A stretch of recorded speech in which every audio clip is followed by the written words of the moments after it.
Let's get to some of your emails. davidpakman.com. Contact us. Send us your email. On the church suing the woman for the negative Google review, wouldn't Jesus forgive this woman for what she said instead of suing her?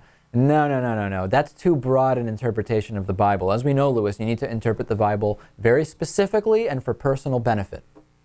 Yeah, that seems to be the trend. Christianity, the church of love, ordering members of the church to shun her, and then the members do shun her. Is this not evidence of a cult? Like I said, the lawsuit itself is evidence that the woman's claims appear to be accurate. And see, nobody really believes in God. If this church really believed in God, they'd believe in hell, and they'd believe she was going there. That would be more than enough compared to a 54-page lawsuit. Very good point. Yeah, agreed.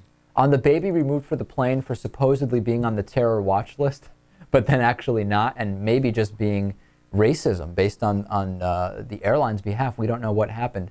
This sounds massively stupid, but it is probably a database problem. If the flags had age as an indicator when the red flag came up, there would be no problem.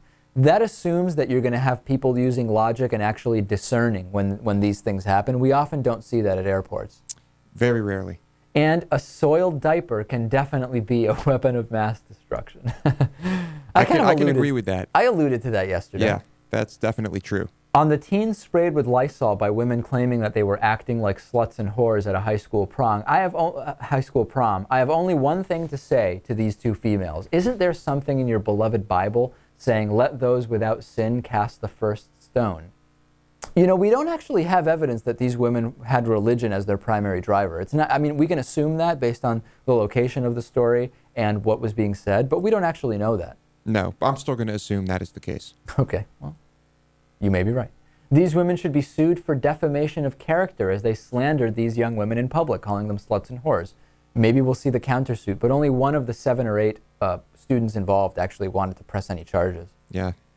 And thank God there are laws against burning at the stake, but what happens with small government? We now have Christian conservatives raping rape victims with transvaginal ultrasounds. It sounds like something God would approve, don't you think? What other godly actions can we look forward to? Again, interesting, everybody just seeming to assume that this was a religious-based Lysol attack, but the article just didn't say it.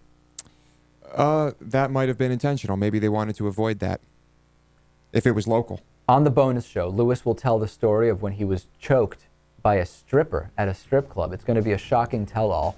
Looking forward to that. See you on the bonus show or on Monday.